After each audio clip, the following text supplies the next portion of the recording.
I spent about 2 hours this past week staring at a trend line, absolutely convinced that I'd found some fundamental flaw in how computers do math. I was doing some final testing on some revisions to our SCADA class. We got one coming up here on January 26th. And I've got this robot simulation going. Technically, it's an anodizing system, but I built mine out to be a t-shirt factory just to show that with a little imagination, you could spin it into whatever you're working with back at your plant. And I'm running orders, dipping shirts. Well, I'm virtually dipping shirts. I'm not actually physically dipping shirts. And everything looks great, but occasionally I notice this funky jump in the A3 axis. Now, the robot is not physically jumping. It's smooth as can be, but on the screen, there are these little spikes that really look like noise in your signal. Now, here's where I guess it gets tough getting back into podcasting. Even as I'm saying this, I'm like, I got to get really good at describing visuals better than that. Well, I guess I do have a thumbnail. Maybe I can pop the thumbnail in here to kind of show the trend. That way you know at least kind of what I'm talking about. But just imagine a sine wave that just has a lot of little noisy spikes on it. That's pretty much what it was. Now, in addition to that, the sine wave is actually kind of cut in half because I was actually crossing I was using a signed integer and I was crossing the line where you would use bit 15, which, by the way, there's, a common myth. People think bit 15 is a signed bit. It is not a signed bit. It happens to have a negative value, but a lot of people think you throw a 1 in bit 15 and it will make whatever value you have negative. Not quite true. Now, of course, I'm just remembering, I think that might have been my first podcast was trying to describe binary, which probably was a horrible idea. But anyway, I'll try to put at least a picture, a thumbnail of it so you kind of can get a visual. But so it turned into a really good troubleshooting exercise, though. So first I saw that it was jumping on my ignition screen, or ignition, that's inductive automation SCADA system. And the next question is, okay, well, is it jumping in Studio 5000? So I go into Studio 5000, I find the A3 tag, and we right click and we start a trend.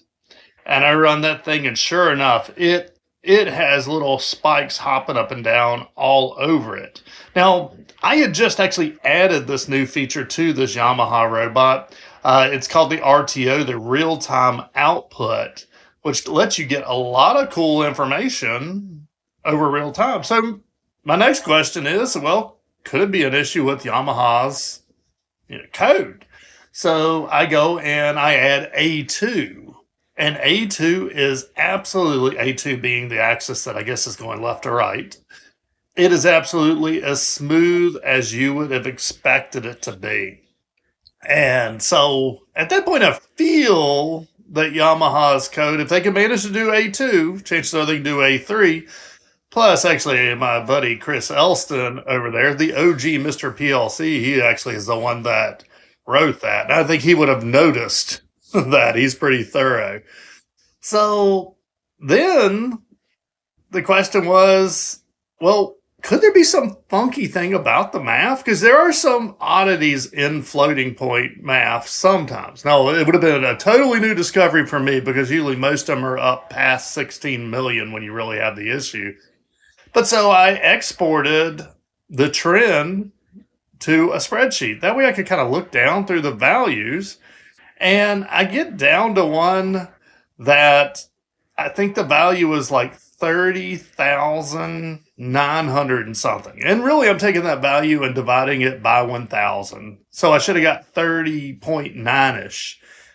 And on that value, it was showing like a 15. So then it was like, okay, that would be a really unusual error to have in floating point math being such a low number, but okay. So I broke it out. I was like, okay, well, let's just take a static value of 30, whatever it was, 30,000 something, and divide it by 1,000. And sure enough, it came out to 30.9, exactly as I was expecting it. And so then, okay, the next question, and I was asking the right question. I just wasn't fully thinking it out. And I think this is where this turned into a really good learning exercise. And I probably need to build out some videos based on it. Is okay, is something else writing to it? So I right click the A3 position in Studio 5000 and I select the cross reference. And then I look over the destructive column. The destructive column really tells you what can read to something, what can write to something. And there's only one Y, and it is the one that had the divide in it. I'm like, well, that's really weird. So then I'm like, okay, well, let's just check all sanity. I think this was probably the step that I should have done earlier on. I wasted 2 hours really screwing around with trends, thinking that, my buddy Chris over at Yamaha or YRG Inc., that they had done something crazy and they had a flaw in theirs, or I'd found a flaw in Studio 5000's floating point math. And finally, I go and I change that A3 to a temporary real number that I know is associated with nothing else. And the thing works smooth as can be. So at that point, whether I believe it or not, I knew something else was writing to it. And this is where the exercise got really interesting, and probably where we need to build out a lot more content on it. And because it was funny. This is an exercise. Now that I know what the problem was, this is an exercise we actually do during the PLC training week. But we know something is changing that value, and we don't have any Y's in the cross-reference. And now we need to figure out why.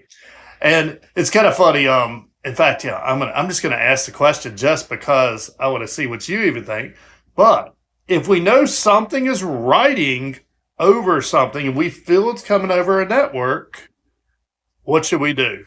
And I'm just going to count to 3.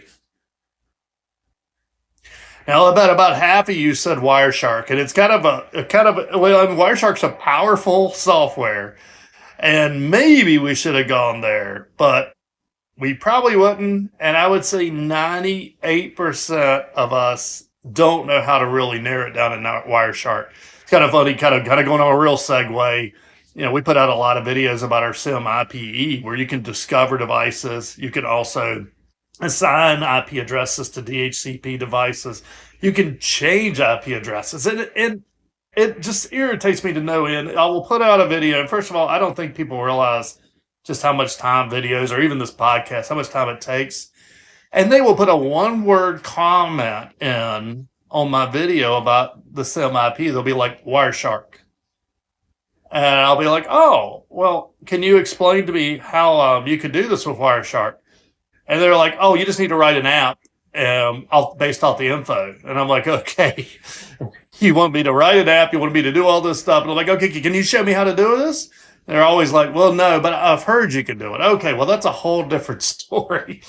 But still, at this point, I knew the only other thing that was really connected to that program was that ignition system. And the next thing I did after a while, and it took me a little bit of thinking on this, the next thing really to narrow this down. Now, I don't know if I could do this on a live production system, but the next thing I did is I switched over to read-only communications. And immediately I started getting errors in Ignition because it was trying to write to that tag. And there was my key to know that it was writing. Now, I actually went over on Inductive Automation's Ignition forum yesterday and asked, because I'm like, okay, I think I probably could have done this better. They gave me a couple more tools, and I'm going to probably try them this week. But that told me that something was writing to that tag. It also told me which tag it was. And then that got me to, I had accidentally checked the bidirectional on one particular component. And the way that component was set up, it could try to write. I was trying to do some really cool animation. And yeah, it backfired. I don't even know when I accidentally checked it because it was only on the A3. The A2 worked perfectly. But then kind of going, okay, we're 10 minutes into this podcast just to get to the point of, I posted a picture of just the trend and just asked, hey, what do you make of this? And of course, we got plenty of comical airplane comments. I do appreciate those. I think Mike Clark was the big one on that.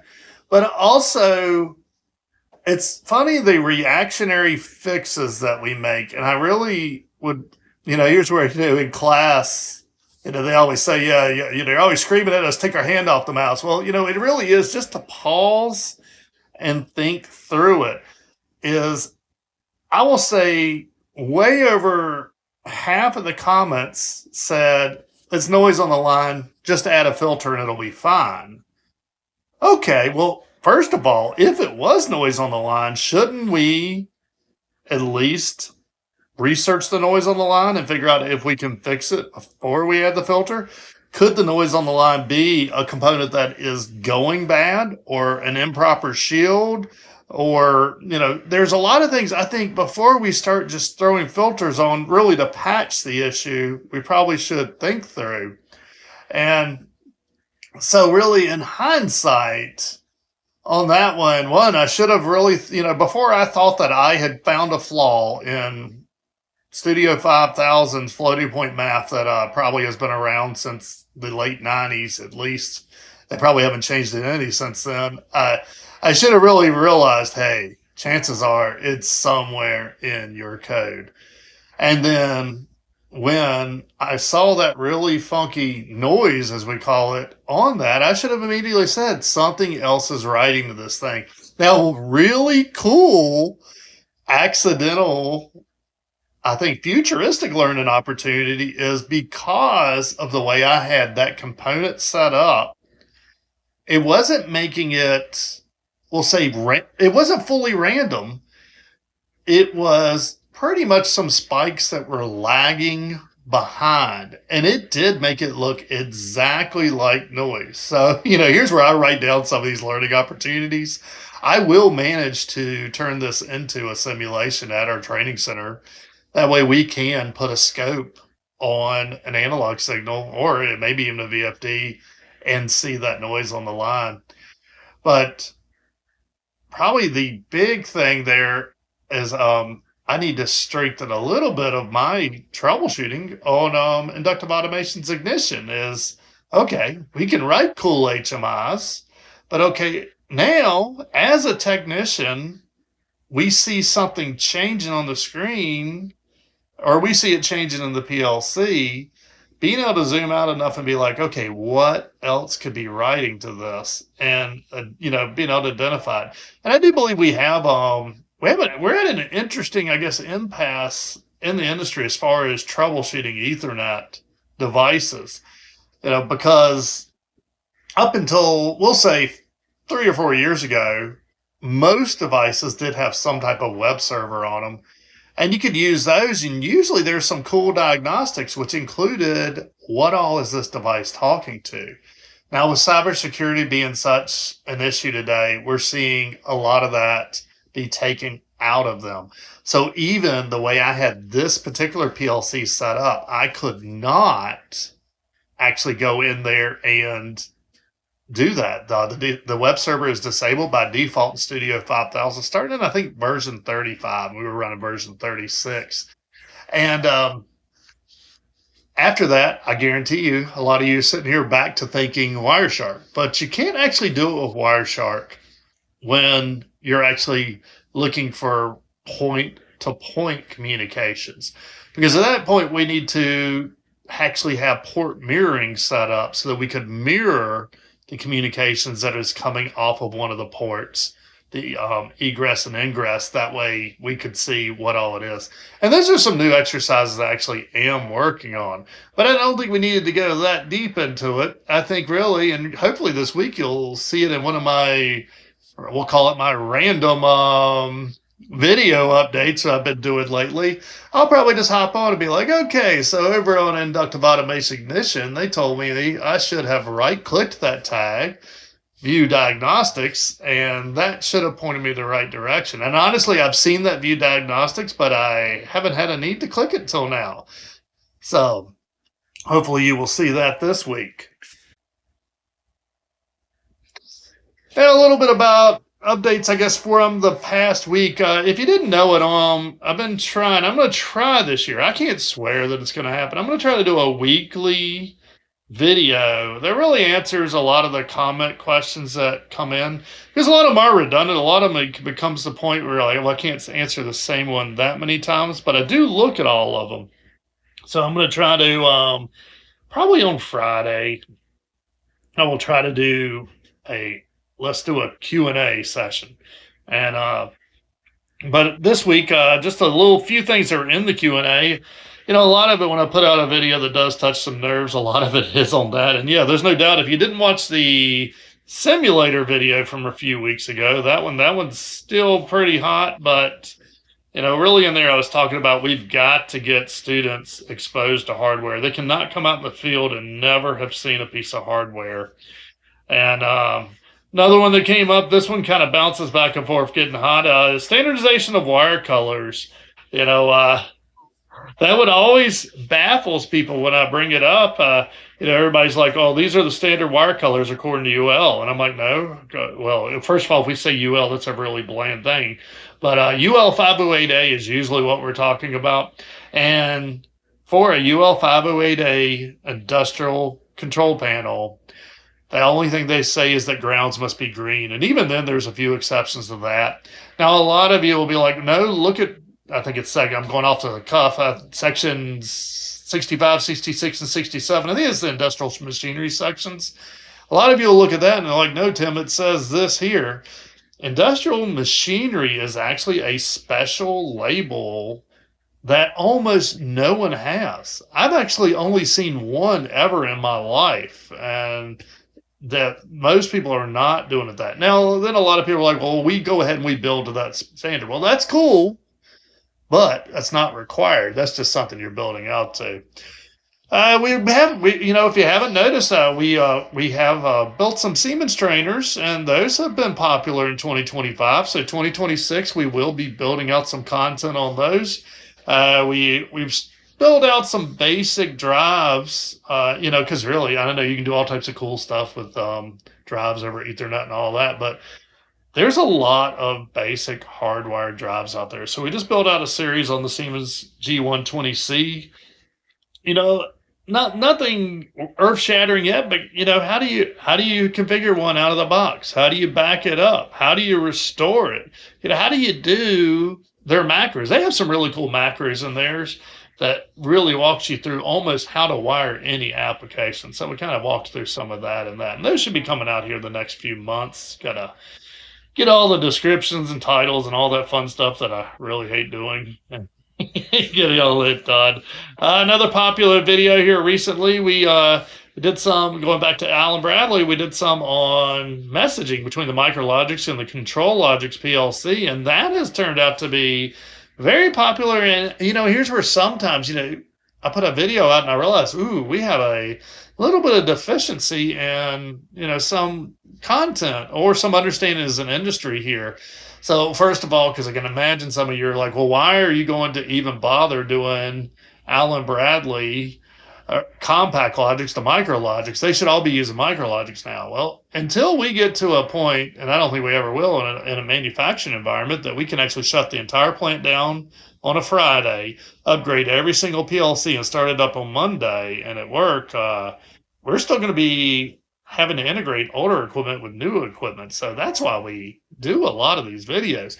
But along those lines, we have a RS Logix 500 course, and I did just add a few videos, including these to it. But then, a lot of you asked about data files, like, what, I don't have N7 available. Could I use N10 instead? And it's like, we probably do need to do a little bit of shoring up on exactly how these data files work. But anyway, that's about all I can think of for this week. And let me know what you're thinking about these podcasts and how you think I might be able to make some beneficial content to our industry. See you next week.